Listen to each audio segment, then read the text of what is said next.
Hello, everybody. Welcome to another episode of Haiku Talk. I'm your host, Ben Ga, your friendly neighborhood haiku poet. And today we have a Senryu from Patricia Hawkhead. This is from the latest issue of Wales Haiku Journal, with the first line of Chemotherapy. With that said, you know what time it is. It's time to sit back, relax, grab yourself a tasty beverage, and let's Senryu.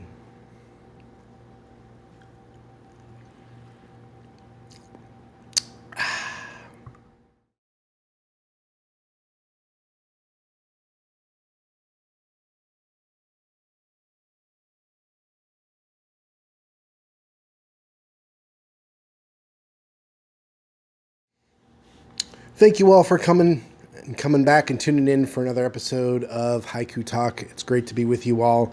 And today we have a Senryu. I just want to state off the top again what Senryu is and how it differs from a haiku. A Senryu is a similar poem to a haiku. I kind of always refer to it as kind of haiku's crazy cousin, in that it still follows most of the guidelines for brevity and length and something that takes place unfolds in a present moment and so on and so forth.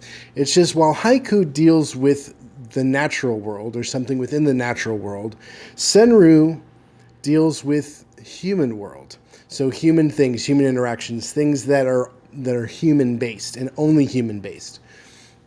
And so this piece that we're doing here is a Senryu, and I haven't done one of those in a little while. And it has a really heavy first line, as you heard in the intro. And since you've already seen the poem before you get to this piece, you kind of know that word takes a turn. So let's get into it. First of all, let's hear what the poem sounds like. The poem goes like this. Chemotherapy. I release tufts of hair for nesting birds. Chemotherapy. I release tufts of hair for nesting birds. It's a really, really nice piece. And I debated on this one because chemotherapy, heavy topic, heavy subject. I say this is a son who has lost a mother to cancer. But what I like about this piece, aside from the well-crafted aspects of it, is that it shows us, not tells us, but it shows us that we have a choice on how we see the world and how we interact with the world. And we can choose, as my grandma would say, to laugh or to cry. And in this piece, Patricia Hawkhead chooses laughter, not in the sense that it's funny, but chooses the light over the dark. And the surprise twist of that third line here is just a stark reminder of that. So let's take a look at this poem. It's structured with the fragment and phrase format, with the first line of chemotherapy being the fragment, and the phrase being, I release tufts of hair for nesting birds. If we look at this line by line, that first line of chemotherapy is about as weighty of a word as you can get. I mean, it's a 5-syllable word in English anyway. It's heavy, it's a mouthful, it's scary, it just brings all sorts of connotations with it that are generally not positive, just with the term itself. I'm not saying that it doesn't have positive outcomes and that it can't lead to wonderful things, but the word itself is hard and heavy.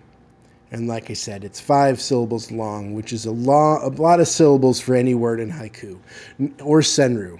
Normally, I say that the language you use in haiku and senryu is not going to win you many Scrabble games.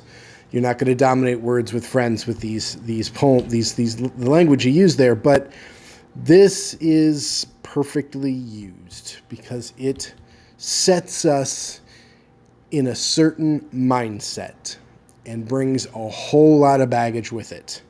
And so you come into this poem, and you may not even want to read the rest. You may just skip this if you're reading, you see this piece on the page. You might just skip it. And, you're totally okay to do so. You gotta do with these things what you will, what you can. Live your life the best you can, and take on what you can take on, But with a lot of things in life that seem difficult and hard at first, sometimes you're rewarded for sticking things out till the end. And this poem does reward you for sticking it out to the end. So, because once we get this beyond this first line, we get to line 2, which is, I release tufts of hair. I release tufts of hair. Now, juxtaposed against chemotherapy, you still have all of that weightiness to it, because a common side effect of chemotherapy is losing your hair. And losing your hair is I'm thankful to have all of mine. It is a very difficult thing to go through. It is a sure sign that something has changed. So you're working through something, and it's physical and it's visible to anybody. It's not something you can hide. If you're a private person, you can't hide that. You have to try to do things to kind of minimize it, but people know when you've lost your hair, especially suddenly. And it's a very weighty thing, and it's one of these, it has a lot of emotional weight to it. And so those two lines together, very heavy stuff, very difficult stuff, bring up a lot of rough patches for people in their lives and their loved ones, and experiences that they've gone through directly, indirectly. It's a horrible thing. And then we get to line 3. We get the aha moment. We get the twist. We get the juxtaposition of this last image with those that came before it.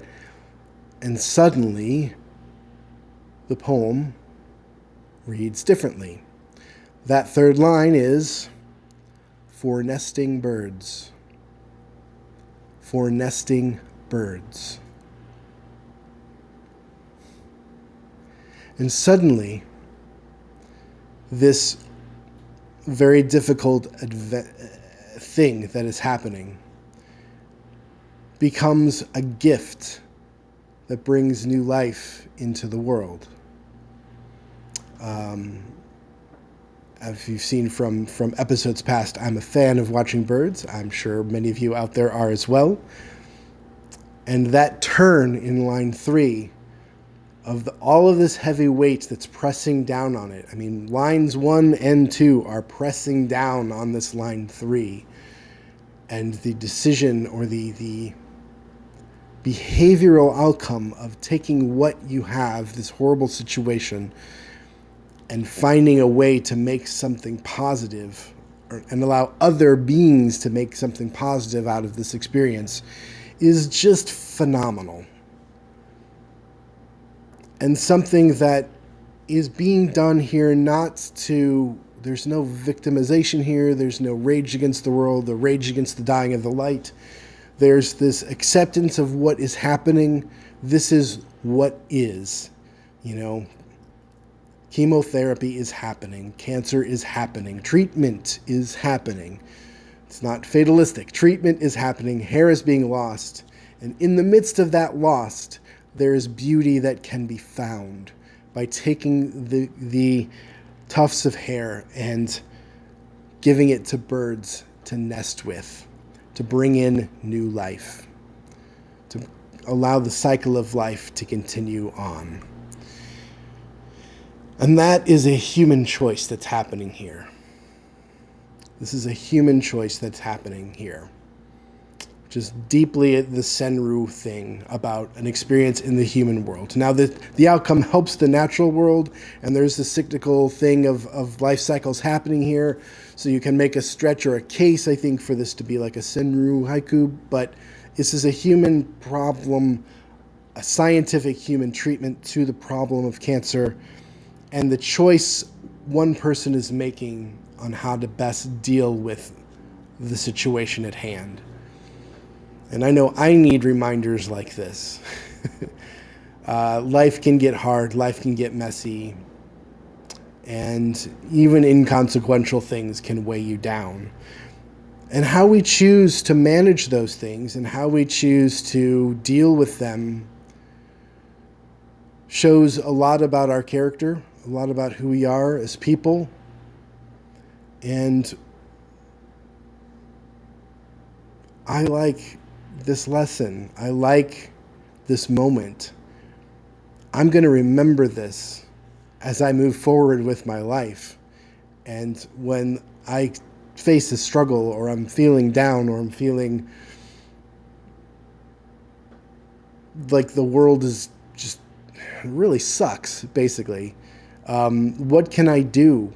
What options do I have to try to still find beauty there? Find a way to stay positive, or to find something to hold on to, something to look forward to. You know, if you're giving your hair for birds to nest with, to nest on, to hatch baby birds, to bring more birds into the world, that's a pretty awesome worldview. That's a pretty awesome way to view life, to think about life, think about problems, think about what you can do at your own personal level, your own personal agency. Fantastic piece, brave piece, a very brave piece. And I really thank you, Patricia Hawkhead, for this wonderful poem. Thank you for the editors of Wales Haiku Journal for selecting the piece and putting it in your latest issue. And as always, thank you, dear watchers out there, for tuning in and sticking with me to hear about this poem. You might have seen the episode title and I'm like, nope, first line, I'm out. I'm not getting in there. I'm not going there. But for those of you that did click in and give it a chance and make it through to the end, hopefully this is a lifting poem, lifting piece. And I do thank you for tuning in. And for all of you that have been leaving comments lately, thank you very much. It's been fun to read. It's nice to see people going back in and explore the back catalog. We are on episode 105, which is hard to believe. And it's been a fun journey, and I look forward to continuing this adventure in the days to come. So with that said, I got to say a few things for YouTube. If you have made it this far and you like this episode, click to give it a thumbs up. If you have liked this episode and have liked maybe one or two of these things on the channel, think about subscribing. It's free, doesn't cost you anything. And if you've liked and subscribed, think about clicking that little bell icon to be notified when new episodes arise. I don't spam. I don't put out a ton of content. I don't want to overwhelm anybody. It's the last thing I want to do with my channel. And that's the last thing a haiku wants to do, is overwhelm somebody. So when you feel overwhelmed, you need to look to little moments in life and find meaning and beauty and love and a way forward, you know? And this genre is so great at that. Haiku, Senryu, so great at that. And they're short, so, you know, it's easy to digest them, and they're welcoming, and, you know, all that good stuff. This is 105. You've been with me. I don't need to preach to the choir, but it is a wonderful, wonderful art form. With that said, cheers, everybody. Look forward to the next episode, and we'll meet again. Bye.